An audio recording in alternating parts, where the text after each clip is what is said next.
नमस्कार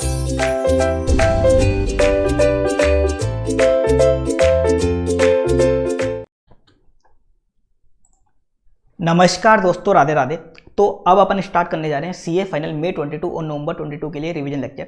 और सबसे पहले अपन चैप्टर 1 जो डीटी का बेसिक कंसेप्ट और टैक्स रेट का है, इसको डिटेल में कवर करेंगे। इस चैप्टर में सबसे पहले मैंने आपको टैक्स का ओवरव्यू दिया था। टैक्स क्या होता है? टैक्स एक कंपलसरी फाइनेंशियल चार्ज होता है जो गवर्नमेंट आपके ऊपर इंपोज करती है, गवर्नमेंट आपके ऊपर लगाती है। दो तरह के टैक्स होते हैं, डायरेक्ट टैक्स और एक इनडायरेक्ट टैक्स।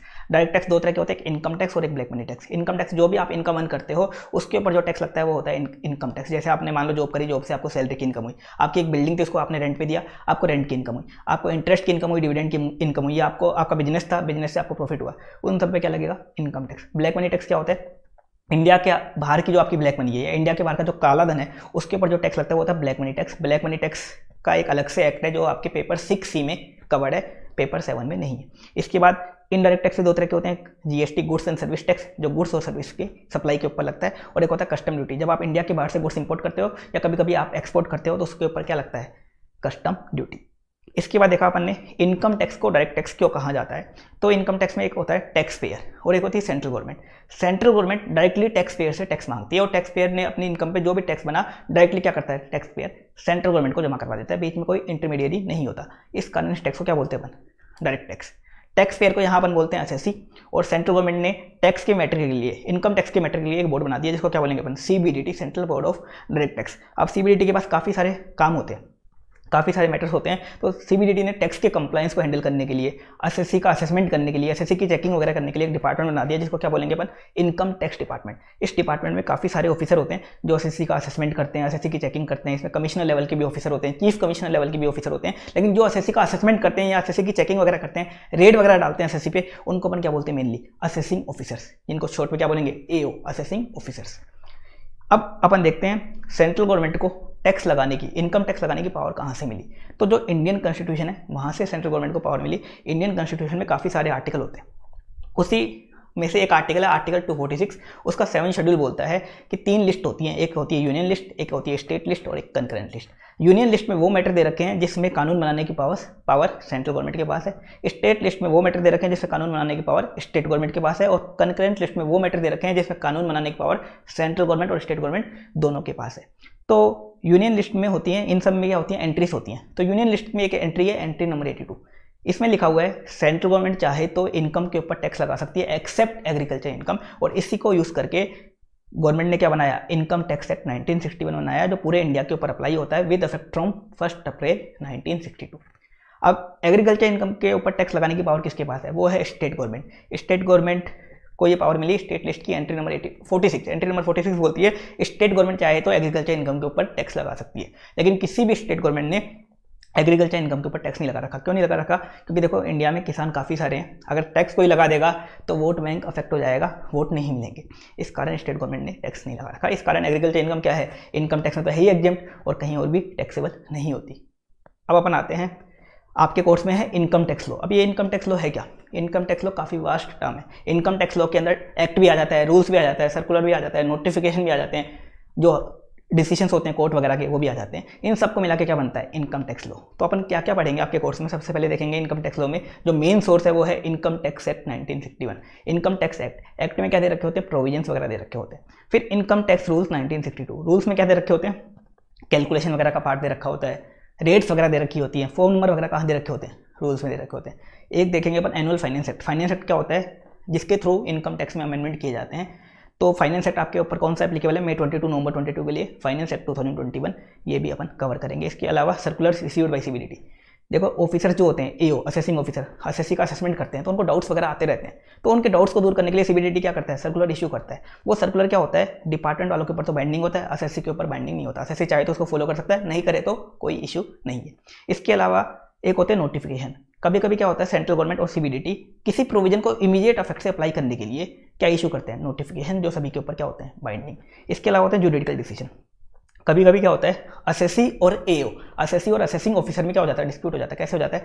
एसएससी ने अपनी इनकम बताई मान लो 5 लाख रुपए, एओ बोलता है आपकी इनकम तो 8 लाख है। तो इनमें डिस्प्यूट हो जाता है, ये क्या जाते हैं अपील में जाते हैं। अपील में कहाँ जाते हैं? CIT अपील के पास, ट्राइब्यूनल के पास, फिर हाई कोर्ट के पास, सुप्रीम कोर्ट के पास। और वो लोग जो डिसीजन देते हैं उसको अपन क्या बोलते हैं? Judicial decision. ये भी आपके कोर्स में है, केस लो भी आपके कोर्स में आते हैं, लेकिन केस लो का वेटेज कितना होता है? मैक्सिमम 4 मार्क्स का यहाँ वेटेज होता है आपके CA फाइनल में। इसके बाद अपन ने देखी थी डेफिनेशन। सबसे पहले पर्सन की डेफिनेशन देखी थी। इनकम टैक्स में पर्सन की इंक्लूसिव डेफिनेशन दे रखी है, मतलब टोटल 7% कवर कर रखे हैं। ये बोल रखा है ये 7% तो है ही, इनके अलावा और कोई भी है, इनके अलावा और कोई भी है, वो भी क्या माना जाएगा? पर्सन माना जाएगा। अब कौन कौन से कवर कर रखे हैं? पहले इंडिविजुअल। इंडिविजुअल मतलब नेचुरल पर्सन, जैसे आप सब लोग हो गए, मैन हो गए, वुमेन हो गए, मैं हो गया, सब किस में आ जाएंगे? इंडिविजुअल में आ जाएंगे। HUF मतलब होती है फैमिली एंटिटी। हिंदू लॉ में बता रखा है एक फैमिली एंटिटी जो है उससे अपन बोलेंगे HUF। HUF में क्या होते हैं? मेंबर्स होते हैं। जो सीनियर मोस्ट मेंबर होता है उसको अपन बोलेंगे कर्ता, बाकी को अदर मेंबर्स। HUF में मेल भी मेंबर्स हो सकते हैं, फीमेल भी मेंबर्स हो सकते हैं। पहले क्या होता था? खाली मेल ही मेंबर होते थे, लेकिन 2005 के बाद इसमें अमेंडमेंट किया गया और अब कोई भी इसमें मेंबर हो सकता है, मेल भी और फीमेल भी। तो इसमें एक पॉइंट और है, अगर एक मेल मेंबर है तो अभी आप HUF बना सकते हो। एक से ज़्यादा मेल मेंबर की कोई रिक्वायरमेंट नहीं है, क्योंकि अब फीमेल भी इसमें मेंबर होती है। इसके बाद दे रखा था फर्म। फर्म में पार्टनरशिप फर्म तो आएगी, साथ में LLP को भी क्या माना जाएगा यहाँ पे? फर्म। LLP भी फर्म ही मानी जाएगी, फर्म की तरह ही ट्रीट की जाएगी। फिर कंपनी, इसके अलावा एसोसिएशन ऑफ पर्सन और बॉडी ऑफ इंडिविजुअल, फिर लोकल अथॉरिटी, इसके अलावा artificial juridical person. Artificial juridical person में कौन आ जाते हैं? टेम्पल्स, कोर्ट्स, यूनिवर्सिटी वगैरह, ये किस में आ जाते हैं? Artificial juridical person. फिर अपन ने देखा असेसी की डेफिनेशन। असेसी मतलब क्या होता है? कोई भी पर्सन जिसको इनकम टैक्स में या तो टैक्स पे करना है या इंटरेस्ट पे करना है, पेनल्टी पे करनी है। कोई भी पर्सन जिसको इनकम टैक्स में या तो टैक्स पे करना है या इंटरेस्ट या पेनल्टी पे करनी है, वो क्या बन जाएगा? असेसी। और असेसी के अंदर 2 असेसी और माने जाएंगे, एक तो डीम्ड असेसी और एक असेसी इन डिफॉल्ट। एक डीम्ड असेसी और एक assessee in default. Deemed assessee क्या होता है? मान लो कोई नॉन रेजिडेंट का एजेंट इंडिया में, उसे मान लिया डीम्ड असेसी। या मान लो ट्रस्ट का कोई ट्रस्टी है, उसे क्या मान लिया? Deemed assessee. Assessee in default मतलब आपने TDS नहीं डिडक्ट किया या TCS कलेक्ट नहीं किया तो आप क्या बन जाते हो? Assessee in default. ये भी किसकी डेफिनेशन में आएंगे? असेसी की डेफिनेशन। फिर अपन ने देखा प्रीवियस ईयर और असेसमेंट ईयर। प्रीवियस ईयर क्या होता है? Income earning year. Assessment year क्या होता है? Tax payment year. Previous year जो होता है ये न्यू बिजनेस के केस में जिस दिन न्यू बिजनेस स्टार्ट हुआ उस दिन से स्टार्ट होकर 31 मार्च को खत्म होता है। अदर केस में 1 अप्रैल से स्टार्ट होता है और 31 मार्च को खत्म होता है। जो असेसमेंट ईयर होता है वो हमेशा 1 अप्रैल को स्टार्ट होता है और 31 मार्च को खत्म होता है। मतलब असेसमेंट ईयर हमेशा 12 मंथ्स का पीरियड होता है। प्रीवियस ईयर जो होता है वो असेसमेंट ईयर के जस्ट पीछे वाला साल होता है और असेसमेंट ईयर प्रीवियस ईयर के जस्ट आगे वाला साल होता है। अब फाइनेंस एक्ट 2021 के अकॉर्डिंग जो रेलिवेंट प्रीवियस ईयर आपके है वो क्या है? Previous year 21-22। प्रीवियस ईयर 21-22 के आपके क्वेश्चन आएंगे, मतलब आपको इनकम दे रखी होगी प्रीवियस ईयर 21-22 की और उसका आपको टैक्स निकालना पड़ेगा। तो रेलिवेंट प्रीवियस ईयर क्या है आपके लिए? 21-22 और रेलिवेंट असेसमेंट ईयर क्या है? 22-23। तो रेलिवेंट प्रीवियस ईयर 21-22 और रेलिवेंट असेसमेंट ईयर 22-23। तो इनकम अर्निंग ईयर क्या हो गया? 21-22 और टैक्स पेमेंट ईयर क्या हो गया? 22-23। अब इनकम टैक्स का एक जनरल रूल है, ये क्या बोलता है? प्रीवियस ईयर की इनकम पे टैक्स कब लगता है? असेसमेंट ईयर में।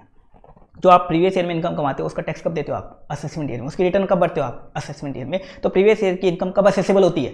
असेसमेंट ईयर में। प्रीवियस ईयर की इनकम पे टैक्स कब लगता है? असेसमेंट ईयर में। लेकिन इस रूल के कुछ एक्सेप्शन है, इस रूल के क्या है? कुछ एक्सेप्शन है। पहला एक्सेप्शन है, कुछ ऐसे केस बता रखे हैं जिससे प्रीवियस ईयर की इनकम पे टैक्स प्रीवियस ईयर में ही लग जाता है। आपको 1 साल का वेट नहीं करना पड़ता, प्रीवियस ईयर की इनकम पे टैक्स उसी साल में लग जाता है, उसी साल में आपको रिटर्न वगैरह बननी पड़ जाती है और उसी साल में आपका असेसमेंट हो जाता है। ऐसे 5 केस दे रखे हैं। कौन कौन से केस दे रखे हैं? पहला, कोई नॉन रेजिडेंट है, नॉन रेजिडेंट मतलब कोई बाहर का पर्सन है, उसका कैजुअल शिपिंग बिजनेस है, शिपिंग का बिजनेस है, कैजुअल शिपिंग बिजनेस है। उस केस में प्रीवियस ईयर की इनकम पे टैक्स प्रीवियस ईयर में ही लग जाता है और उसी साल में सारे काम करने पड़ जाते हैं, रिटर्न वगैरह बनने के, असेसमेंट वगैरह के। दूसरा, कोई पर्सन इंडिया परमानेंटली छोड़ के जा रहा है या लंबे समय के लिए छोड़ के जा रहा है तो उस पर्सन की प्रीवियस ईयर की इनकम पे टैक्स प्रीवियस ईयर में ही लग जाता है। तीसरा, कोई बिजनेस डिसकंटिन्यू हुआ प्रीवियस ईयर में तो उस डिसकंटिन्यूड बिजनेस की प्रीवियस ईयर की इनकम पे टैक्स प्रीवियस ईयर में ही लग जाता है। चौथा केस है, कोई पर्सन अपने एसेट ट्रांसफर करने का ट्राई कर रहा है ताकि वो टैक्स को अवॉइड कर सके, तो कोई ऐसा करते पकड़ा गया तो उसकी प्रीवियस ईयर की इनकम पे टैक्स प्रीवियस ईयर में ही लग जाता है। और लास्ट केस है, कोई एसोसिएशन ऑफ पर्सन है, बॉडी ऑफ इंडिविजुअल है या आर्टिफिशियल जुरिडिकल पर्सन है, शॉर्ट ड्यूरेशन के लिए बनी है या कोई पार्टिकुलर पर्पस के लिए बनी है, तो उन लोगों की प्रीवियस ईयर की इनकम पे टैक्स क्या होता है? प्रीवियस ईयर में ही लग जाता है और उसी ईयर में उनका क्या हो जाता है? पूरा असेसमेंट हो जाता है, चेकिंग हो जाती है, रिटर्न वगैरह उनको बननी पड़ जाती है। ये इसका पहला एक्सेप्शन था। दूसरा केस दे रखा है, ऐसा केस दे रखा है जिसमें इनकम कब टैक्सेबल होगी? जब वो डिपार्टमेंट वालों के पकड़ में आएगी या असेसिंग ऑफिसर के पकड़ में आएगी। पहला तो क्या बोला, इनकम कब टैक्सेबल होती है? प्रीवियस ईयर की इनकम असेसमेंट ईयर में टैक्सेबल होती है। तो पहला एक्सेप्शन क्या था? प्रीवियस ईयर की इनकम पे टैक्स प्रीवियस ईयर में ही लग जाता है। वो 5 केस ले रही है। दूसरा केस क्या देख रहे हैं, इनकम कब टैक्सेबल होगी? जब वो डिपार्टमेंट वालों के पकड़ में आएगी। अब बताओ कौन सी इनकम की बात कर रहा है? पकड़ में आएगी, इसका मतलब वो बात कर रहा है अनडिस्क्लोज इनकम या ब्लैक मनी। कौन सी black money? Indian black money.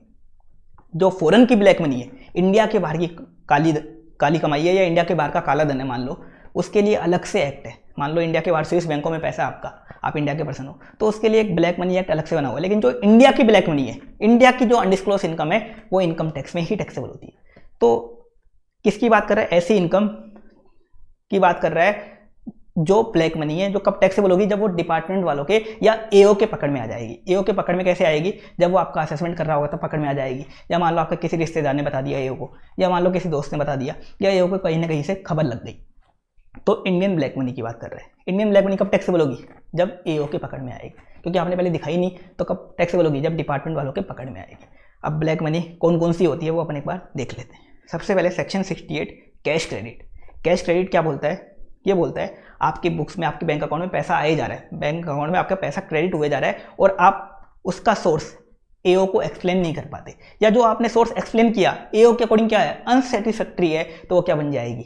Black money बन जाएगी। ये डीमोनेटाइजेशन के वक्त काफ़ी हुआ था, काफ़ी लोगों के बैंक अकाउंट में पैसा क्रेडिट हुआ था और उन्होंने सोर्स एक्सप्लेन नहीं किया, तो क्या बन गई? Black money. दूसरा केस, आपने किसी बिल्डिंग वगैरह में, किसी शेयर्स वगैरह में, मनी वगैरह में, ज्वेलरी वगैरह में इन्वेस्टमेंट किया और उसका सोर्स आप एक्सप्लेन नहीं कर पाते। मान लो आपने 10 करोड़ रुपीज़ की एक बिल्डिंग खरीदी या लैंड खरीदी, आप उसका सोर्स, उस 10 करोड़ रुपए का सोर्स एक्सप्लेन नहीं कर पाते, या जो सोर्स आप एक्सप्लेन करते हो एओ के अकॉर्डिंग क्या है, अनसेटिस्फैक्ट्री है, तो क्या बन जाएगी? वो ब्लैक मनी बन जाएगी। तीसरा, आपने कोई इन्वेस्टमेंट किया लैंड वगैरह में, बिल्डिंग वगैरह में, उसको आपने बुक्स में पूरा रिकॉर्ड नहीं किया। मान लो आपने 10 करोड़ का इन्वेस्टमेंट किया था, बुक्स में रिकॉर्ड कर रखा है ओनली 2 करोड़ का, तो जो डिफरेंस अमाउंट है 8 करोड़ रुपए की, इसका आप सोर्स एक्सप्लेन नहीं कर पाते, इसका 8 करोड़ रुपए का सोर्स एक्सप्लेन नहीं कर पाते, या सोर्स एक्सप्लेन करते हो एओ के अकॉर्डिंग क्या है, अनसेटिस्फैक्ट्री है, तो क्या बन जाएगी? आपकी ब्लैक मनी। इसके बाद सेक्शन 69C, आपने कोई खर्चा किया, मान लो शादी में आपने 5 करोड़ रुपए उड़ा दिए, या मान लो आपने कोई बिजनेस का खर्चा किया और उसको रिकॉर्ड नहीं किया, और उस खर्चे का सोर्स आप एक्सप्लेन नहीं कर पाते, उस खर्चे का सोर्स की ये पैसा आया कहाँ से आपके पास, इसका सोर्स आप एक्सप्लेन नहीं कर पाते, या जो सोर्स एक्सप्लेन करते हो एओ के अकॉर्डिंग क्या है, अनसेटिस्फैक्ट्री है, तो वो क्या बन जाएगी? आपकी ब्लैक मनी बन जाएगी। अनएक्सप्लेन्ड एक्सपेंडिचर, जो सेक्शन 69C वाला अनएक्सप्लेन्ड एक्सपेंडिचर होता है, इसमें एक बात ध्यान रखना, इस खर्चे की डिडक्शन आपको किसी भी हेड में नहीं मिलेगी, किसी भी हेड में इस खर्चे की डिडक्शन भी आपको नहीं मिलेगी। इसके अलावा एक और है ब्लैक मनी का सेक्शन 69D। आपने अमाउंट बोरो करी या रिपे करी हुंडी में, इसका मतलब क्या हुआ? आपने कैश में लोन लिया और कैश में लोन रिपे किया बिना किसी एग्रीमेंट के, बिना किसी लिखापढ़ी के, बिना किसी सिक्योरिटी के, ये होता है अमाउंट बोरोड और रिपेड ऑन हुंडी। तो अगर आपने मान लो बिना किसी लिखापढ़ी सिक्योरिटी के लोन लिया है कैश में और उसको रिपे किया है, कोई दिक्कत नहीं है, लेकिन वो अगर आपने अदर देन अकाउंट पे चेक कर दिया, अदर देन अकाउंट पे चेक कर दिया, तो वो ब्लैक मनी बन जाएगी। तो अगर आपने अमाउंट बोरो किया है या अमाउंट रिपे किया है बिना किसी एग्रीमेंट के, बिना किसी लिखापढ़ी के, अदर देन अकाउंट पे चेक कर दिया, अदर देन अकाउंट पे मतलब कैश वगैरह में कर दिया, तो वो आपकी क्या बन जाएगी? इनकम बन जाएगी। जिसने भी बोरो किया है, जितनी भी अमाउंट बोरो की, मान लो आपने 5 लाख रुपीज़ बोरो करे, कैश में बोरो कर लिया, 5 लाख रुपीज़ कैश में बोरो कर लिया बिना किसी एग्रीमेंट, बिना किसी लिखापढ़ी के, तो 5 लाख आपकी क्या बन जाएगी? बोरो करने वाले की क्या बन जाएगी? इनकम बन जाएगी। या तो बोरो करते टाइम बन जाएगी या रिपे करते टाइम बन जाएगी, लेकिन एक ही टाइम बनेगी। मान लो असेसिंग ऑफिसर ने आपको बोरो करते टाइम पकड़ लिया और 5 लाख रुपए की आपकी इनकम बना दी, अब रिपेमेंट आप कर रहे हो 5 लाख का, तो फिर से बनेगी क्या इनकम? तब नहीं बनेगी, एक बार ही बनेगी, या तो बोरो करते टाइम या रिपे करते टाइम। अब ये ब्लैक मनी के कुछ सेक्शन थे, कौन थे? 68, 69, 69A, 69B, 69C और 69D। इन सेक्शन पे जो टैक्स लगेगा उसकी एक स्पेशल रेट अप्लाई होगी। मैंने आपको टैक्स की 2 रेट बताई थी, एक होती है जनरल रेट और एक होती है स्पेशल रेट। अब ये अपन डिटेल में देखेंगे। तो इन सेक्शन पे जो ब्लैक मनी वाली इनकम है, इन पे स्पेशल रेट लगेगी टैक्स की। कितनी लगेगी? 78% की रेट से टैक्स लगेगा। अगर ये 1 लाख रुपए की आपकी ब्लैक मनी पकड़ी गई तो टैक्स कितना देना पड़ेगा आपको? 78,000 का देना पड़ेगा। 1 करोड़ की पकड़ी गई, कितना देना पड़ेगा? 78 लाख का देना पड़ेगा। अभी 78% रेट आई कैसे? इसमें 60% तो टैक्स का है, 25% है सरचार्ज और 4% सेस है। और ये इनकम कौन से सेक्शन में टैक्सेबल होती है? 115 BBE इनकम टैक्स का सेक्शन आएगा 115 BBE, उसमें ये टैक्सेबल होगी। इसके अलावा आपको इन इनकम में से, जो ऊपर अपने ब्लैक मनी वाली इनकम देखिए, किसी भी खर्चे का डिडक्शन नहीं मिलेगा, ग्रोस बेसिस पे ये इनकम टैक्सेबल होगी। तीसरा, इन इनकम में से आप किसी भी हेड का कोई भी लॉस सेट ऑफ नहीं कर सकते। और चौथा, इन इनकम में से जो इंडिविजुअल को बेसिक एग्जेम्पशन लिमिट मिलती है ना, 2.5 लाख, 3 लाख, 5 लाख वाली, वो भी बेसिक एग्जेम्पशन लिमिट इंडिविजुअल को नहीं मिलेगी। ये ग्रोस बेसिस पे पूरी की पूरी अमाउंट टैक्सेबल हो जाएगी। इसके बाद अपन ने देखा था इनकम टैक्स का चार्जिंग सेक्शन। मैंने आपको बताया था चार्जिंग सेक्शन क्या होता है। चार्जिंग सेक्शन बताता है कौन सी अमाउंट पे टैक्स लगेगा और कब लगेगा, कौन सी अमाउंट पे टैक्स लगेगा और कब लगेगा, वो कंडीशंस वगैरह बताता है। तो इनकम टैक्स का चार्जिंग सेक्शन क्या बोलता है? इनकम टैक्स लगेगा एवरी पर्सन के ऊपर लगेगा, एवरी पर्सन की टोटल इनकम के ऊपर लगेगा। किसके ऊपर लगेगा? टोटल इनकम के ऊपर लगेगा। या तो फाइनेंस एक्ट शेड्यूल 1 में जो रेट दे रखी है उसके रेट से लगेगा, या इनकम टैक्स एक्ट की रेट से लगेगा। अब फाइनेंस एक्ट शेड्यूल 1 में तो दे रखी है जनरल रेट, और इनकम टैक्स एक्ट में क्या दे रखी है, स्पेशल रेट। तो चार्जिंग सेक्शन बोलता है इनकम टैक्स लगेगा एवरी पर्सन के ऊपर लगेगा, एवरी पर्सन की टोटल इनकम के ऊपर लगेगा, या तो फाइनेंस एक्ट शेड्यूल 1 में जो रेट दे रखी है उन जनरल टैक्स रेट से लगेगा, या इनकम टैक्स एक्ट 1961 में जो रेट दे रखी है उन स्पेशल टैक्स रेट से लगेगा। अब अपन ने देखा था किसके ऊपर लगेगा, इनकम टैक्स, टोटल इनकम के ऊपर।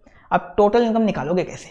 सबसे पहले तो अपन क्या करते हैं, टोटल इनकम निकालने से सबसे पहला स्टेप क्या होता है, अपन जिस पर्सन की टोटल इनकम निकाल रहे हैं चेक करते हैं वो रेजिडेंट है या नॉन रेजिडेंट।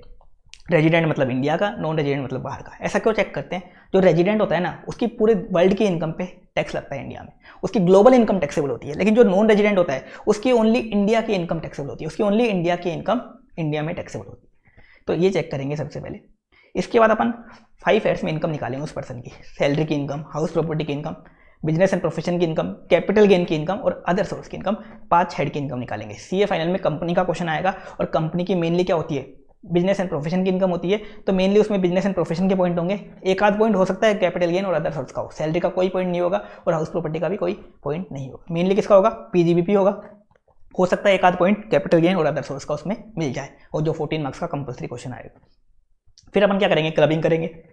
इसके बाद अपन सेट ऑफ करेंगे लॉस वगैरह का, अगर लॉस सेट ऑफ नहीं हो पाते तो कैरी फॉरवर्ड कर देंगे। ये सब करने के बाद आपकी आ जाएगी ग्रोस टोटल इनकम। क्या आ जाएगी, ग्रोस टोटल इनकम। और ग्रोस टोटल इनकम में अपन चैप्टर 6A के डायरेक्शन लेस कर देंगे। चैप्टर 6A में अगर आप कुछ जगह इन्वेस्टमेंट करते हो, जैसे पीपीएफ वगैरह में इन्वेस्टमेंट कर दिया, डोनेशन वगैरह दे दिया आपने, या एलआईसी वगैरह का प्रीमियम पे किया, उनकी आपको कुछ डिडक्शन मिलती है, वो डिडक्शन अपन लेस कर देंगे। आपकी आ जाएगी टोटल इनकम या टैक्सेबल इनकम। इसको अपन नेट टैक्सेबल इनकम भी बोलते हैं, कुछ लोग इसको टोटल इनकम बोलते हैं, कुछ टैक्सेबल इनकम, कुछ लोग इसको नेट टैक्सेबल इनकम भी बोलते हैं।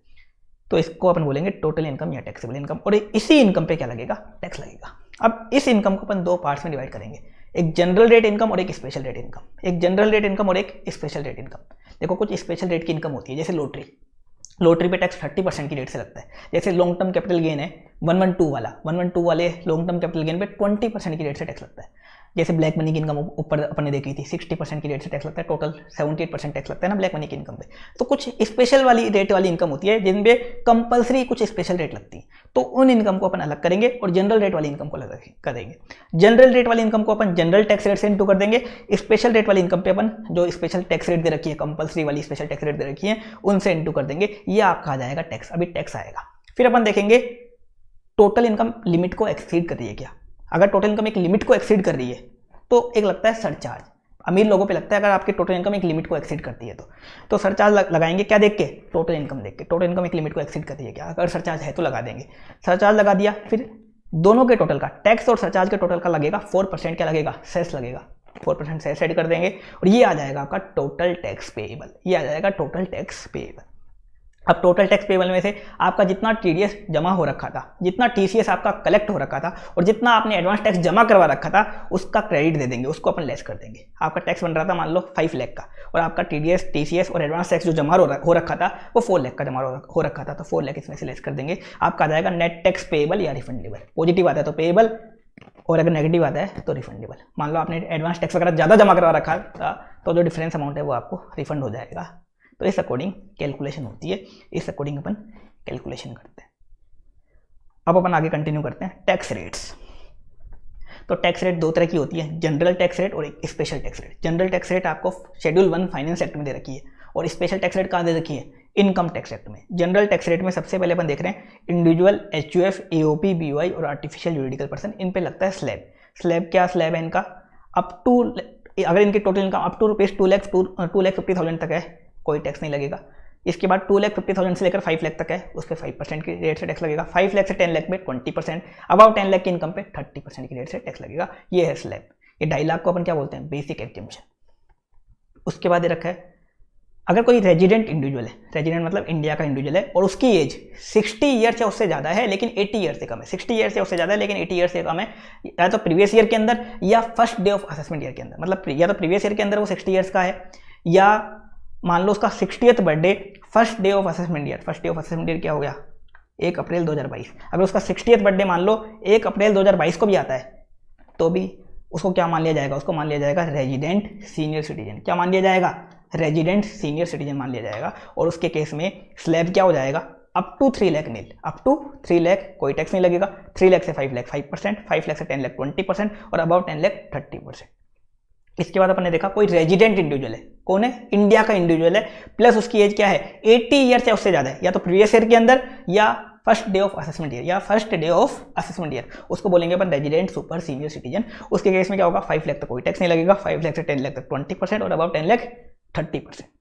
फिर अपन ने देखा section 87 A rebate to resident individual. अगर कोई रेजिडेंट इंडिविजुअल है, कौन है? खाली इंडिविजुअल, और कोई कैसा इंडिविजुअल? रेजिडेंट इंडिविजुअल, उसको एक रिबेट मिलती है, टैक्स में एक छूट मिलती है, रिबेट मिलती है। कब मिलती है? अगर उसकी टोटल इनकम 5 लाख रुपीज़ तक है। कितनी है?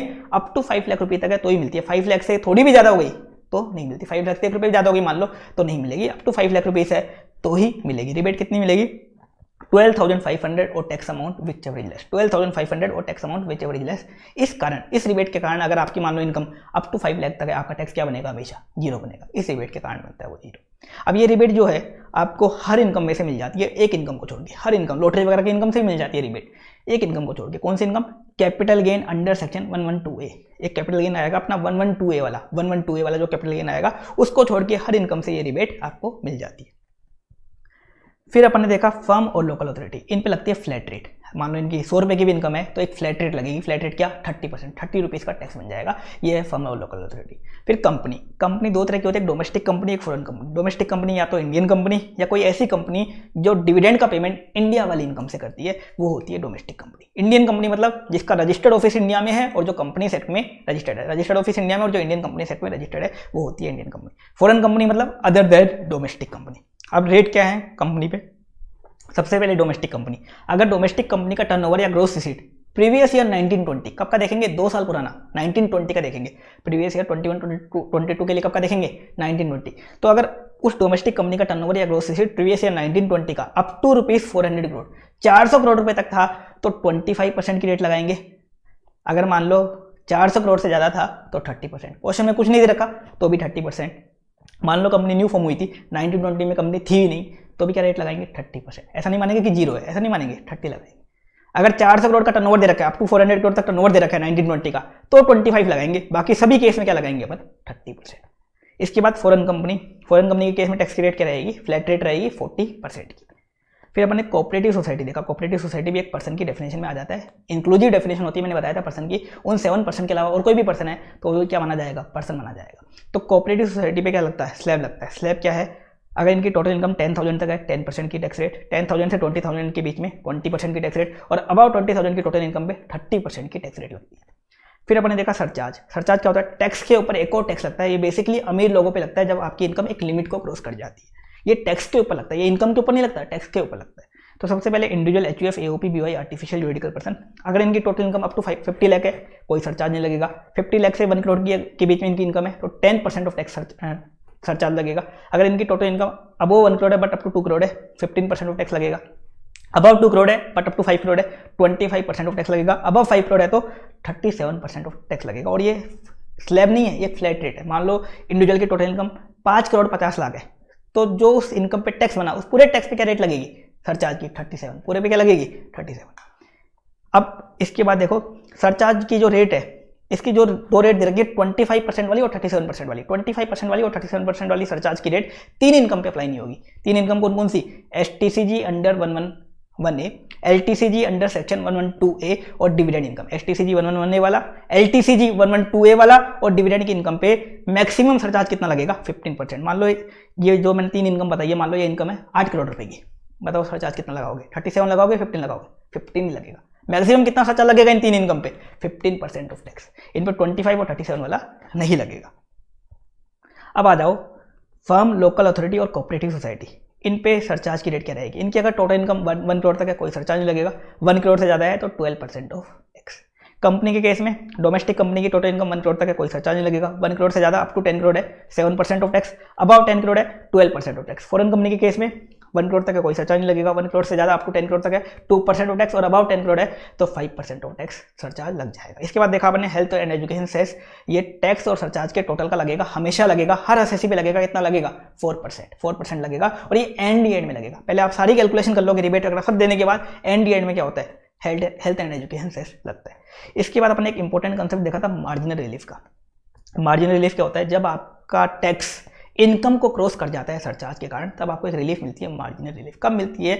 जब मान लो आपकी इनकम जहाँ सरचार्ज लगना स्टार्ट होता है, जहाँ सरचार्ज लगना स्टार्ट होता है उस इनकम से थोड़ी बहुत ज़्यादा होती है, जहाँ सरचार्ज की रेट चेंज होती है, या जहाँ सरचार्ज की रेट चेंज होती है उस इनकम से थोड़ी बहुत ज़्यादा होती है। मैंने क्या बोला, जब आपकी इनकम जहाँ सरचार्ज लगना स्टार्ट होता है उस इनकम से थोड़ी बहुत ज़्यादा होती है, या जहाँ सरचार्ज की रेट चेंज होती है उस इनकम से थोड़ी बहुत ज़्यादा होती है। जैसे इंडिविजुअल के केस में 50 लाख पे सरचार्ज लगना स्टार्ट होता है, 1 करोड़, 2 करोड़ और 5 करोड़ पे सरचार्ज की रेट चेंज होती है।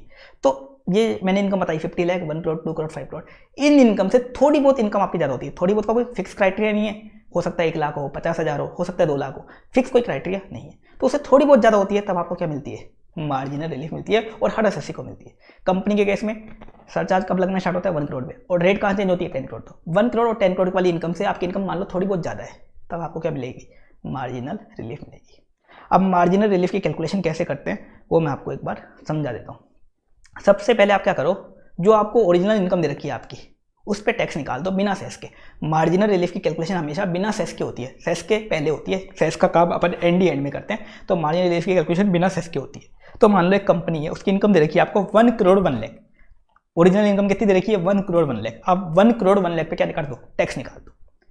अब आपको टैक्स निकालना है सेकेंड स्टेप में, किस पे टैक्स निकालना है, उसके आसपास वाली इनकम पे। आसपास वाली इनकम मतलब जहाँ सरचार्ज लगना स्टार्ट हो रहा है या जहाँ सरचार्ज की रेट चेंज हो रही है। इंडिविजुअल के केस में 4 केस हो सकते हैं, या तो 50 लाख, या 1 करोड़, या 2 करोड़, या 5 करोड़। मान लो आपको एक इंडिविजुअल की इनकम दे रखी है 51 लाख, 51 लाख इनकम दे रखी है। तो स्टेप 1 में तो आप क्या करोगे, ओरिजिनल इनकम 51 लाख दे रखी है, 51 लाख पे टैक्स निकाल दोगे बिना सेस के। स्टेप 2 में क्या करोगे, उसके आसपास क्या है 50 लाख, 50 लाख पे टैक्स निकालोगे। किस पे निकालोगे, 50 लाख। वो भी कैसे निकालोगे, बिना सेस के। फर्म के केस में आसपास वाली इनकम क्या हो सकती है, 1 करोड़, क्योंकि सरचार्ज कहाँ लगना स्टार्ट होता है, फर्म के केस में 1 करोड़ से ऊपर लगना स्टार्ट होता है। कंपनी के केस में 1 करोड़ और 10 करोड़, 1 करोड़ पे सरचार्ज लगना स्टार्ट होता है, 10 करोड़ पे सरचार्ज की रेट चेंज होती है। तो मान लो कंपनी की इनकम दे रखी है आपको 1 करोड़ 1 लाख, तो स्टेप 2 में आप टैक्स कितने में निकालोगे, स्टेप 1 में तो 1 करोड़ 1 लाख पे निकाल दोगे ओरिजिनल इनकम पे, स्टेप 2 में 1 करोड़ पे। मान लो कंपनी की इनकम आपको दे रखी है 10 करोड़ 50,000, 10 करोड़ 50,000, तो स्टेप 1 में तो कितने में लगाओगे टैक्स, 10 करोड़ 50,000 पे। स्टेप 2 में कितने में निकालोगे, आसपास की इनकम क्या है, 10 करोड़, 10 करोड़ पे निकाल दोगे। इस अकॉर्डिंग आपको टैक्स निकालना है, बिना सेस के निकालना है।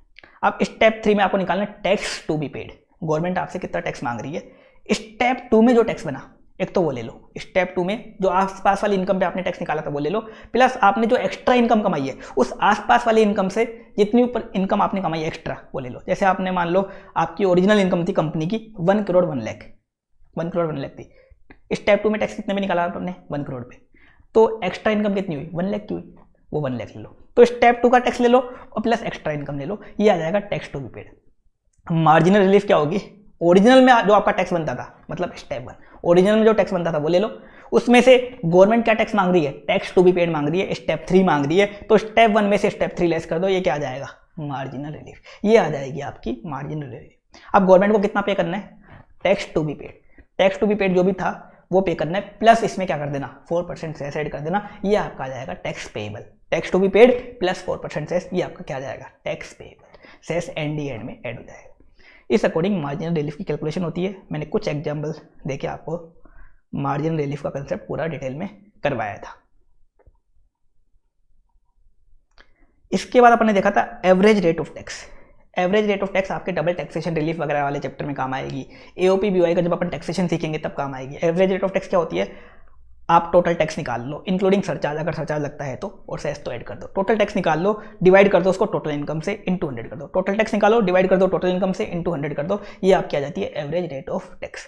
फिर अपन ने देखा maximum marginal rate, MMR. MMR क्या होती है, इंडिविजुअल की जो हाईएस्ट स्लैब रेट होती है वो ले लो, उसमें इंडिविजुअल का जो हाईएस्ट सरचार्ज होता है वो ऐड कर दो, प्लस 4% सेस ऐड कर दो, ये आ जाएगी एमएमआर। तो इंडिविजुअल की हाईएस्ट स्लैब रेट क्या होती है, 30%। हाईएस्ट सरचार्ज क्या होता है, 37% ऑफ टैक्स, 37 ही होता है, प्लस सेस कितना होता है, 4% ऑफ टैक्स एंड सरचार्ज।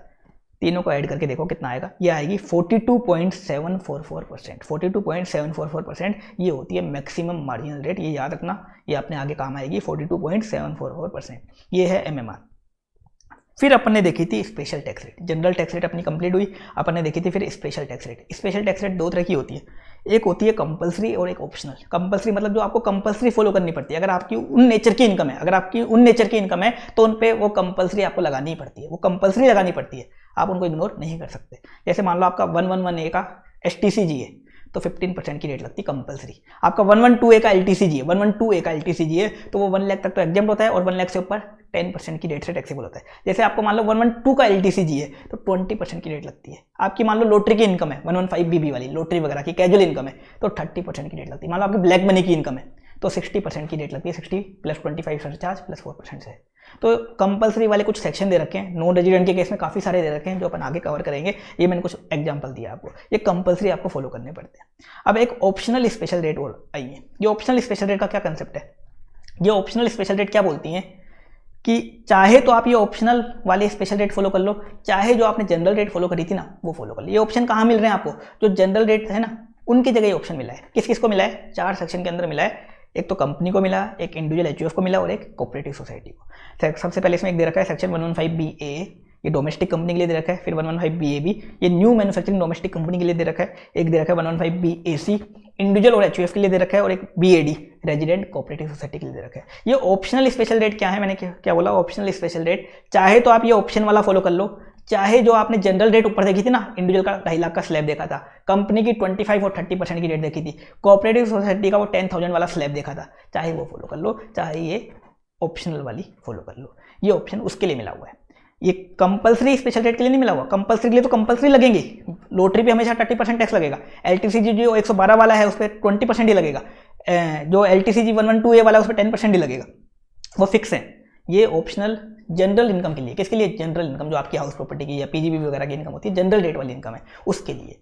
अब ऑप्शनल स्पेशल रेट को अपन एक एक करके देखते हैं। सबसे पहले section 115BAA income of domestic company. किसी डोमेस्टिक कंपनी को इनकम हो रही है, डोमेस्टिक कंपनी को इनकम हो रही है, चाहे तो वो जनरल रेट जो दे रखी थी उसकी 25 और 30 दे रखी थी ना, अगर टर्नओवर 400 करोड़ तक है तो 25 नहीं तो 30, चाहे तो वो फॉलो कर ले, चाहे ये ऑप्शनल स्पेशल रेट फॉलो कर ले। ऑप्शनल रेट क्या है? 22% टैक्स, 22% टैक्स। इसमें एक सरचार्ज लगेगा, कंपलसरी सरचार्ज लगेगा 10% का। मान लो इनकम 10 रुपये भी है तो भी 10% का सरचार्ज लगेगा। चाहे इनकम मान लो 100 करोड़ रुपये भी है तो सरचार्ज कितना रहेगा? कंपलसरी 10% ही रहेगा, plus 4% cess. 22% tax, 10% surcharge plus 4% cess. Rate क्या हो गई? 25.16 रेट। निकाल के देख लो आप, 22 का 10% सरचार्ज लगाओ, फिर 4% सेस ऐड करो, ये आ जाएगी 25.168%। तो डोमेस्टिक कंपनी को ऑप्शन दे रखा है, चाहे तो वो 25 और 30 वाली जनरल रेट फॉलो कर ले, चाहे ये ऑप्शनल रेट क्या है 25.168% वाली रेट फॉलो कर ले। इसके बाद 115BAB, कोई न्यू मैन्युफैक्चरिंग डोमेस्टिक कंपनी है या मान लो न्यू इलेक्ट्रिसिटी जनरेशन कंपनी है, न्यू मैन्युफैक्चरिंग डोमेस्टिक कंपनी है या न्यू इलेक्ट्रिसिटी जनरेशन कंपनी है, जो कब सेटअप हुई है? 1 अक्टूबर 19 या उसके बाद। कब बनी है? 1 अक्टूबर 19 या उसके बाद बनी है, वही कवर होगी। दूसरा, वो कंपनी जो बनी है वो एग्जिस्टिंग बिजनेस को स्प्लिट करके नहीं बनी, वो बिल्कुल न्यू है, बिल्कुल फ्रेश है, एग्जिस्टिंग बिजनेस को स्प्लिट करके नहीं बनी, तो उसके केस में टैक्स की रेट लगेगी 15%। कंपलसरी सरचार्ज लगेगा 10% का और कंपलसरी सेस लगेगा 4% का और रेट आ जाएगी 17.16%। कितनी आ जाएगी? 17.16% की रेट आ जाएगी। तो ये कंपनी चाहे तो ये रेट फॉलो कर ले 17.16, नहीं तो जो जनरल रेट दे रखी है 25 और 30 वाली वो फॉलो कर ले। अब 115BAB में एक नोट दे रखा है कि ये 4 बिजनेस मैन्युफैक्चरिंग नहीं माने जाएंगे। अगर ये 4 बिजनेस अगर आप न्यू खोलते हो तो ये मैन्युफैक्चरिंग नहीं माने जाएंगे। आप 115BAB नहीं लगा सकते, आप चाहो तो 115BAA लगा सकते हो, लेकिन BAB नहीं लगा सकते। कौन कौन से business? Printing of books, printing of books manufacturing में नहीं माना जाएगा, यहाँ कवर नहीं होगा। दूसरा, प्रोडक्शन ऑफ फिल्म्स, अगर आप फिल्म वगैरह बनाते हो उसका प्रोडक्शन करते हो वो भी नहीं माना जाएगा। तीसरा, माइनिंग का बिजनेस है आपका। चौथा, डेवलपमेंट ऑफ कंप्यूटर सॉफ्टवेयर। कौन कौन से? Printing of books, production of films, mining, development of computer software. Printing of books, production of films, mining और development of computer software, PPMD, ये 4 बिजनेस इसमें कवर नहीं होंगे। ये 4 बिजनेस के लिए आपको 115BAA फॉलो करना पड़ेगा, 115BAB आप फॉलो नहीं कर सकते। अगर आपका न्यू बिजनेस है तो भी आप 115BAB नहीं कर सकते फॉलो। इसके बाद तीसरा था 115BAD, income of resident cooperative society. Cooperative society को भी ऑप्शन दिया, चाहे तो वो अपना जो 10,000 वाला स्लैब था वो फॉलो कर ले, चाहे ये स्पेशल रेट। स्पेशल रेट क्या है? 22% टैक्स है, 10% कंपलसरी सरचार्ज है, 4% कंपलसरी सेस है और रेट आ गई 25.168% की रेट आ गई। अब आप बोलोगे रेट तो ये वाली कम है, ये वाली रेट कम है, जनरल वाली तो ज़्यादा थी, तो लोग ये फॉलो करेंगे। ऐसा नहीं है, अगर आपको ये स्पेशल रेट फॉलो करनी है ऑप्शनल वाली, तो आपको कुछ बेनिफिट, कुछ डिडक्शन त्यागने पड़ेंगे, कुछ चीज़ों का आपको त्याग करना पड़ेगा, कुछ बेनिफिट का त्याग करना पड़ेगा, कुछ डिडक्शन का त्याग करना पड़ेगा, तो ही आप इनको फॉलो कर सकते हो। अगर आपको ये ऑप्शनल वाले फॉलो करने हैं उन जनरल की जगह, तो कब फॉलो कर सकते हो? आपको कुछ बेनिफिट कुछ डिडक्शन त्यागने पड़ेंगे। कुछ बेनिफिट कुछ डिडक्शन आपको नहीं मिलेंगे। कौन कौन से नहीं मिलेंगे वो एक एक करते देखते जाओ। एक है सेक्शन 10AA SEZ का एक डिडक्शन मिलता है 10AA का, वो आपको नहीं मिलेगा। एडिशनल डेप्रिसिएशन का बेनिफिट आपको नहीं मिलेगा। 33AB 33ABA tea coffee rubber वाला, और 33ABA एक साइट रिस्टोरेशन फंड का डिडक्शन होता है, वो आपको नहीं मिलेगा। सेक्शन 35 का साइंटिफिक रिसर्च का डिडक्शन आपको नहीं मिलेगा। 35AD का स्पेसिफाइड बिजनेस का डिडक्शन आपको नहीं मिलेगा। 35CCC का एग्रीकल्चर प्रोजेक्ट का डिडक्शन आपको नहीं मिलेगा। 35CCD का स्किल डेवलपमेंट प्रोजेक्ट का डिडक्शन आपको नहीं मिलेगा। चैप्टर 6 के जो डिडक्शन होते हैं सेक्शन 80CC लेकर के 80U तक, 80CC लेकर के 80U तक कोई भी डिडक्शन नहीं मिलेगा। 2 मिल जाएंगे आपको। अगर आप ऑप्शनल वाली भी फॉलो करते हो तो 2 मिल जाएंगे। कौन कौन से मिल जाएंगे? 80JJAA मिल जाएगा, ATM मिल जाएगा, 80JJAA मिल जाएगा और ATM, याद रखना 80JJAA जो न्यू एम्प्लॉय वाला वो मिल जाएगा, और एक ATM डिविडेंड का मिलता है वो मिल जाएगा, और बाकी कोई सा भी डिडक्शन आपको नहीं मिलेगा। तो ये बेनिफिट ये डिडक्शन त्यागने पड़ेंगे तो ही आप ये रेट फॉलो कर सकते हो, तो ही फॉलो कर सकते हो। कभी आप सोचो कि कम रेट है तो ये फॉलो कर ले, ऐसा नहीं। अगर आप ये बेनिफिट ये डिडक्शन त्याग देते हो, ये बेनिफिट डिडक्शन आपको नहीं मिलेंगे तो या वो रेट फॉलो कर सकते हो। इसके अलावा दे रखा है अगर आप ये ऑप्शन एक बार एक्सरसाइज कर लेते हो तो आपको इसी को फॉलो करना पड़ेगा, आप इसको विड्रॉ नहीं कर सकते। फिर अपन ने देखा section 115 BAC income of any individual HUF। Individual HUF के लिए भी एक ऑप्शनल स्लैब दे रखा है 115 BAC में। चाहे तो वो जनरल स्लैब है 2.5 लाख वाला, 3 लाख वाला, 5 लाख वाला, अपन ने देखा था ना। नॉर्मल इंडिविजुअल के लिए 2.5 लाख वाला है, रेजिडेंट प्लस 60 ईयर्स वाले के लिए 3 लाख वाला है, रेजिडेंट प्लस 80 ईयर्स वाले के लिए क्या है 5 लाख वाला है। चाहे तो जनरल स्लैब फॉलो कर ले, चाहे ये ऑप्शनल स्लैब फॉलो कर ले। अब ये ऑप्शनल स्लैब क्या है ये अपन देख लेते हैं। ये है अप टू 2,50,000 तक टोटल इनकम है, कोई टैक्स नहीं लगेगा। 2,50,000 से 5 लाख तक 5%, 5 लाख से 7,50,000 तक 10%, 7,50,000 से 10 लाख तक 15%, 10 लाख से 12,50,000 तक 20%, 12,50,000 से 15 लाख तक 25%, और अबव 15 लाख तक, अबव 15 लाख पे 30%। ये एक ऑप्शनल स्लैब है। यहाँ पर आप इनकम 2,50,000 से बढ़ाते जाओ और यहाँ टैक्स की रेट 5% से बढ़ाते जाओ। वहाँ इनकम 2,50,000 से बढ़ाते जाओ और टैक्स की रेट 5% से बढ़ाते जाओ। ये एक ऑप्शनल स्लैब। आप बोलोगे फायदेमंद है ये, तो इस पर टैक्स की रेट कम लग रही है, वो वाला थोड़ा नुकसानदायक पड़ता था जनरल वाला, तो आप ये फॉलो करोगे। इसके लिए भी आपको कुछ बेनिफिट त्यागने पड़ेंगे। अगर आप ये ऑप्शनल स्लैब फॉलो करना चाहते हो 115 BAC वाला, तो भी आपको कुछ बेनिफिट कुछ डिडक्शन त्यागने पड़ेंगे। अब क्या क्या त्यागने पड़ेंगे वो देख लो। सबसे पहले 10AA का जो SEZ का डिडक्शन मिलता है वो आपको नहीं मिलेगा। दूसरा सैलरी के अलाउंसेस होते हैं, काफ़ी सारे हाउस रेंट अलाउंस होता है, कन्वीनियंस अलाउंस होता है, ट्रैवलिंग अलाउंस होता है, इनके आपको एग्जेम्पशन नहीं मिलेगी। लीव ट्रैवल कंसेशन होता है सैलरी में एक, उसकी आपको एग्जेम्पशन नहीं मिलेगी। सैलरी के डिडक्शन होते हैं सेक्शन 16 के। एक तो स्टैंडर्ड डिडक्शन होता है 50,000 रुपये का, एक प्रोफेशनल टैक्स होता है, एक एंटरटेनमेंट अलाउंस है, उसकी डिडक्शन आपको नहीं मिलेगी। एक सेल्फ ऑक्यूपाइड हाउस प्रॉपर्टी पे इंटरेस्ट का डिडक्शन मिलता था 30,000 का 2 लाख का, वो भी आपको नहीं मिलेगा। एडिशनल डेप्रिसिएशन आपको नहीं मिलेगा। 33AB 33ABA नहीं मिलेगा।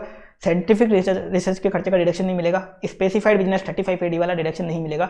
एग्रीकल्चर प्रोजेक्ट का 35CCC का डिडक्शन नहीं मिलेगा। और चैप्टर 6A का कोई भी डिडक्शन नहीं मिलेगा। 80CC लेकर के 80U 2 मिल जाएंगे। कौन कौन से मिल जाएंगे? एक तो सेक्शन 80CCD2। 80CCD2 क्या है? Employer contribution in Atal pension योजना या employer contribution in specified pension scheme, वो मिल जाएगा। और एक 80JJAA जो न्यू एम्प्लॉय वाला है वो मिल जाएगा। आप बोलोगे यहाँ पे सेक्शन 35CCD क्यों नहीं किया? ऊपर था ना सेक्शन 35CCD। देखो जो सेक्शन 35CCD की जो स्किल डेवलपमेंट प्रोजेक्ट वाली डिडक्शन है ना, वो ओनली कंपनी को ही मिलती है, वो इंडिविजुअल वगैरह को मिलती ही नहीं है। नॉर्मल केस में भी नहीं मिलती इंडिविजुअल को, तो यहाँ क्यों मिलेगी? तो वैसे ही कवर नहीं किया, वो खाली कंपनी के लिए होता है वो सेक्शन।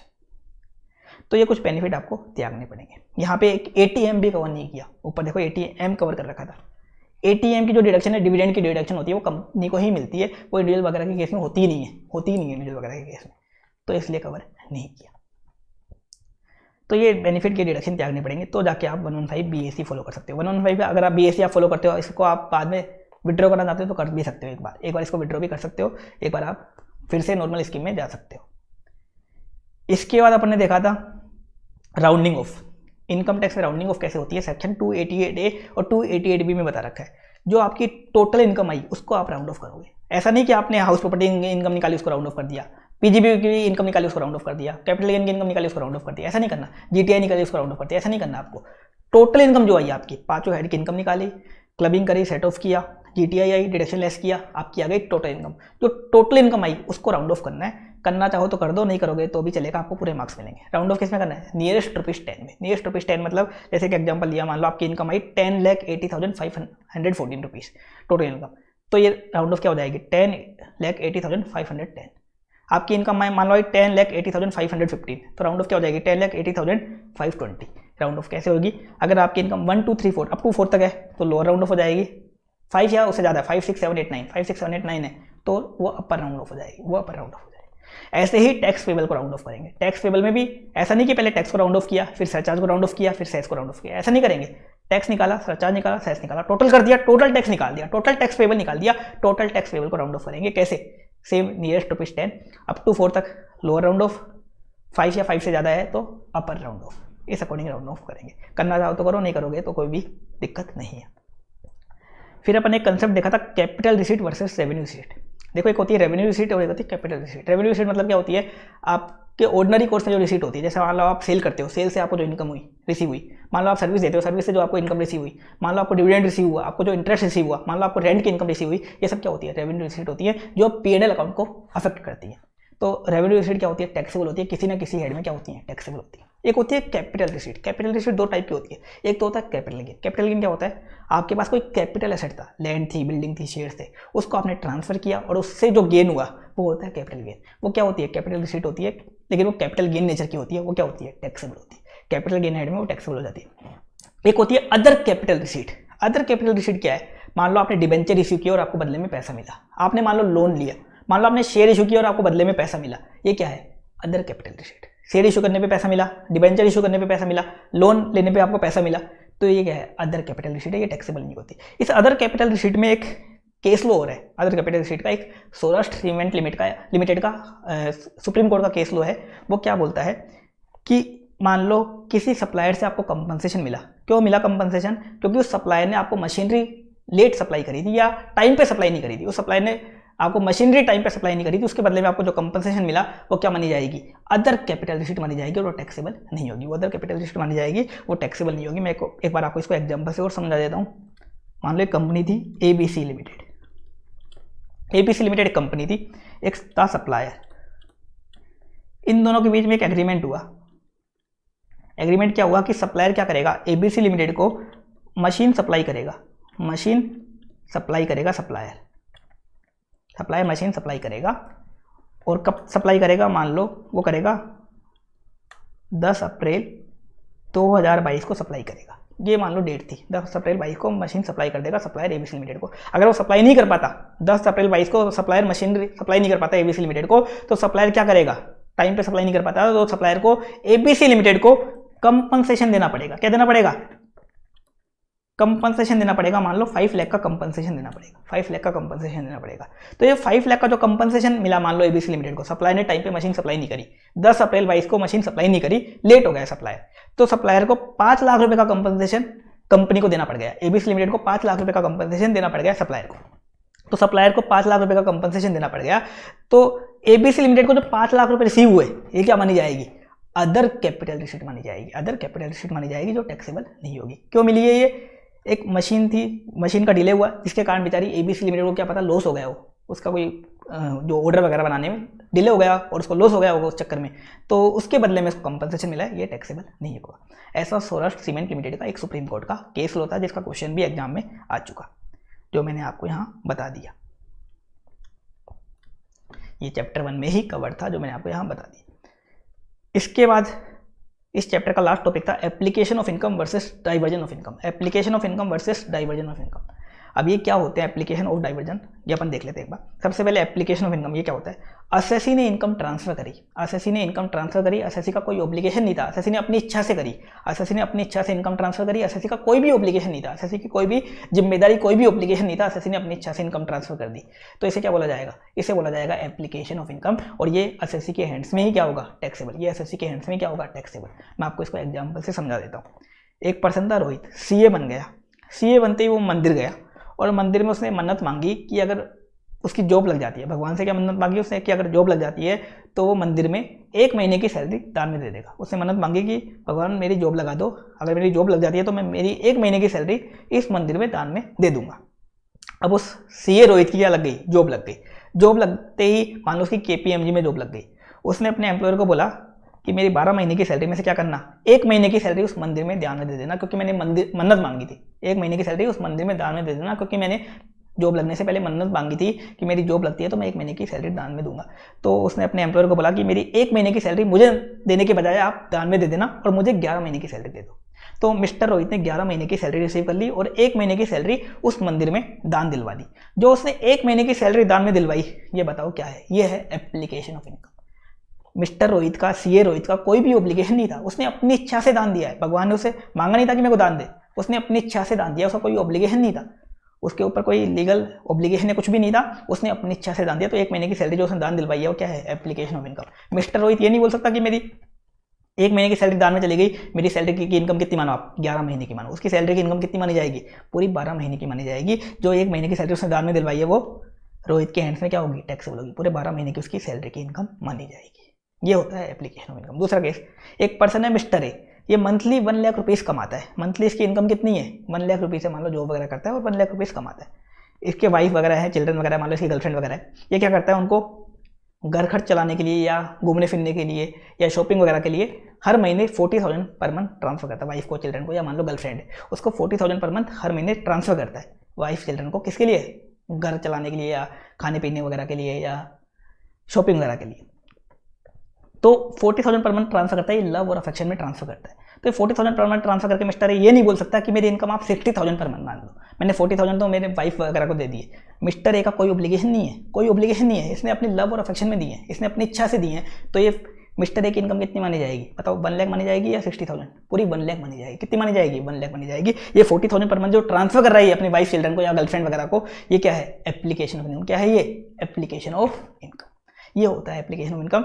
एसएससी का कोई ऑब्लिगेशन नहीं था, एसएससी ने अपनी इच्छा से इनकम ट्रांसफर करी, वो एसएससी की इनकम मानी जाएगी, एसएससी के हैंड्स में ही टैक्सेबल होगी।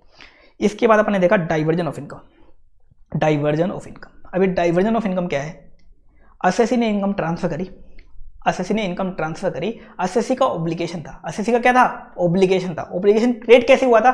या तो डीड के थ्रू क्रिएट हुआ था या लॉ के थ्रू क्रिएट हुआ था। एसएससी ने इनकम ट्रांसफर करी, एसएससी का ऑब्लिगेशन था, और ऑब्लिगेशन कैसे क्रिएट हुआ था? या तो डीड के थ्रू क्रिएट हुआ था या लॉ के थ्रू क्रिएट हुआ था। अगर ऐसा है वो क्या माना जाएगा? वो माना जाएगा डाइवर्जन ऑफ इनकम का केस, वो माना जाएगा डाइवर्जन ऑफ इनकम का केस। अगर डाइवर्जन ऑफ इनकम का केस है तो जो इनकम एसएससी ने ट्रांसफर करी है वो एसएससी की इनकम नहीं मानी जाएगी, एसएससी को उसका डिडक्शन मिल जाएगा। मैंने क्या बोला? एसएससी ने इनकम ट्रांसफर करी, एसएससी का ऑब्लिगेशन था। ऑब्लिगेशन कैसे क्रिएट हुआ था? या तो डीड के थ्रू या लॉ के थ्रू, या तो डीड के थ्रू या लॉ के थ्रू। वो एसएससी की इनकम नहीं मानी जाएगी, एसएससी को उसका डिडक्शन मिल जाएगा। ये एप्लीकेशन ऑफ इनकम और डाइवर्जन ऑफ इनकम, इनका एमसीक्यू एग्जाम में आ भी चुका और आ भी सकता है आगे भी, तो इनका एमसीक्यू काफ़ी बार आ जाता है। अब देखते हैं डाइवर्जन ऑफ इनकम का एग्जाम्पल।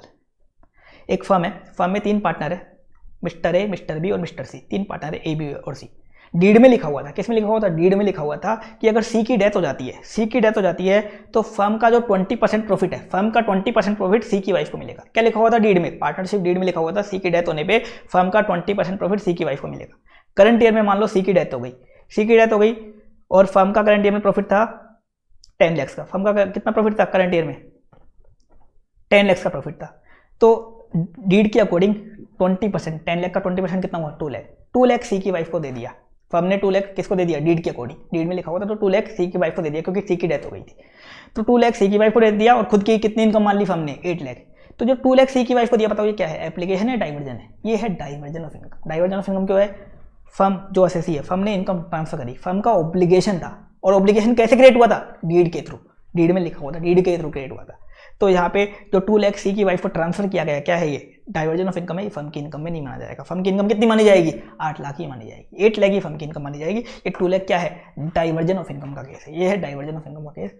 इस एप्लीकेशन ऑफ इनकम और डाइवर्जन ऑफ इनकम के काफ़ी सारे केस लो हैं, काफ़ी सारे क्वेश्चन हैं जो अपने क्लास में किए भी थे और इनके एमसीक्यू काफ़ी आते हैं, तो इनको ध्यान से आप देख लेना। ये था ये चैप्टर जो अपन ने पूरा कंप्लीट कर लिया। जो भी आपके मॉड्यूल में दे रखे थे टॉपिक, टोटल अपने बेसिक कंसेप्ट वाले चैप्टर के कवर कर लिए। बेसिक कंसेप्ट भी देख लिए, इसमें टैक्स की रेट भी देख ली, जनरल टैक्स रेट भी देख ली, स्पेशल टैक्स रेट भी देख ली। मॉड्यूल के क्वेश्चन मैंने टोटल आपको क्लास में करवाई दिए थे। एडिशनल क्वेश्चन भी मैंने आपको करवाए थे। क्वेश्चन बैंक के टोटल क्वेश्चन मैंने क्लास में करवाई दिए थे आपको। एक बार आप इसको फिर से देख लेना, फिर से रिवाइज कर लेना नोट्स लेके, फिर से एक बार आप इसको गो थ्रू कर लेना, रिवीजन वीडियो फिर से सुन लेना, आपका ये पूरा चैप्टर बिल्कुल स्ट्रॉन्ग हो जाएगा। और इस चैप्टर में एक तो एमसीक्यू वगैरह आ सकते हैं, दूसरा टैक्स की रेट जो हैं ये आपके काम आएंगे। टैक्स की रेट आगे क्वेश्चन जो आते हैं आपके, तो एक आध क्वेश्चन में वो टैक्स निकलवाते हैं आपसे कि टैक्स भी निकालो, तो टैक्स की रेट याद होंगी तो ही आप टैक्स निकाल सकते हो। तो जनरल टैक्स रेट भी आपको याद रखनी है और स्पेशल टैक्स रेट भी आपको याद रखनी है, सरचार्ज वगैरह की सारी रेट आपको याद रखनी है। तो आज के लिए इतना ही है। Thank you so much.